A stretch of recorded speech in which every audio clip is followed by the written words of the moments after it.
Laura Kuenssberg has revealed there are some concerns from the UK government over the consequences of triggering emergency Brexit legislation as a row rumbles on with the European Union.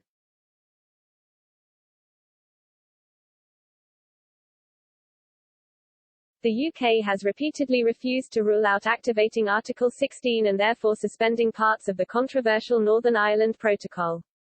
Brexit Minister Lord David Frost and European Commission Vice President Maros Šefčovič concluded the latest round of post-Brexit talks on Northern Ireland without making a significant breakthrough.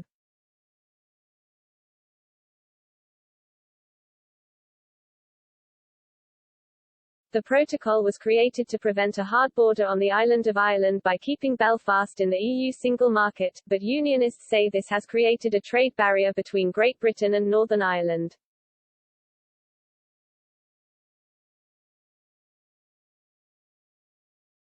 UK officials argue the EU is being overzealous with the implementation of customs rules, which have previously threatened to ignite a trade war over chilled meats and medicine supplies.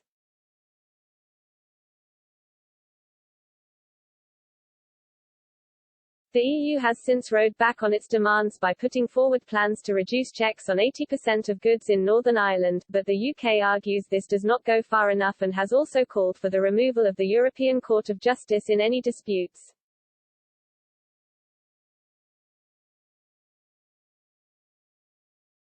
Lord Frost has threatened to trigger Article 16 since he published a list of the UK's demands in a command paper in July.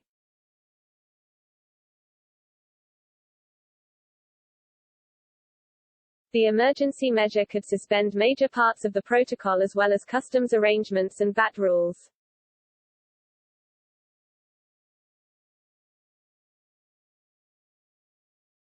One cabinet minister told the BBC's political editor, "The mechanics aren't controversial, the difficult decision is how far you want to go."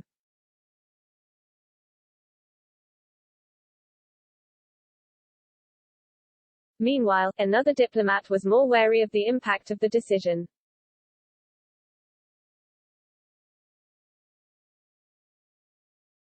They told Ms. Kuenssberg triggering Article 16 would be lose-lose-lose, and could cause a total breakdown of trust, and a deep freeze in relations between London and Brussels.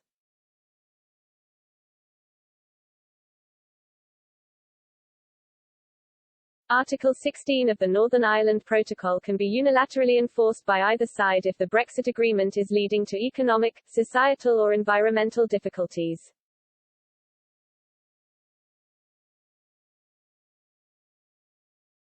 Ms. Kuenssberg believes it is now inevitable, the last resort measure will be used.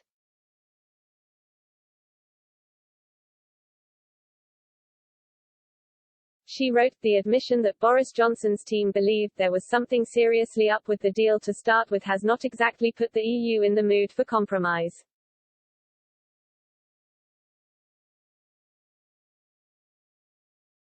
And what Brussels has been willing to budge on so far has not been nearly enough to satisfy number 10.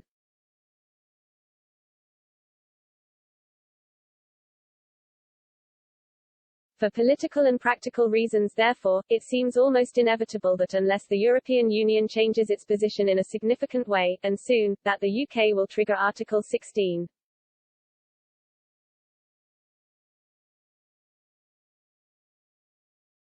Ms. Kuenssberg also suggested talks were underway to kickstart the process early next week, but it is understood ministers would only do so if they were confident they had sufficient evidence to prove the move was necessary.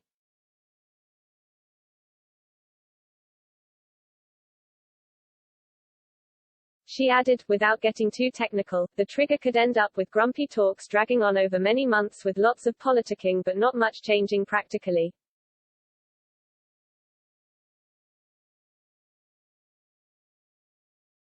Following the latest round of discussions on Friday afternoon, Mr. Šefčovič said, serious headway was needed in negotiations, but insisted there had been a change in tone from the UK.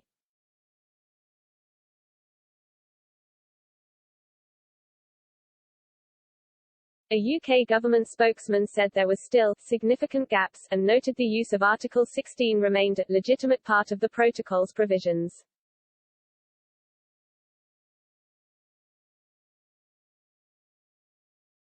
He said, Lord Frost noted that there remained significant gaps to be bridged between the UK and EU positions.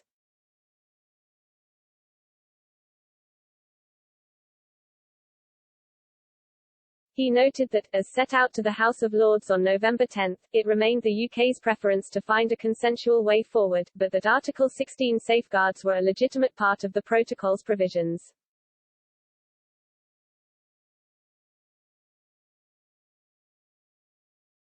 Lord Frost also underlined the need to address the full range of issues the UK had identified in the course of discussions, if a comprehensive and durable solution was to be found that supported the Belfast Agreement and was in the best interests of Northern Ireland.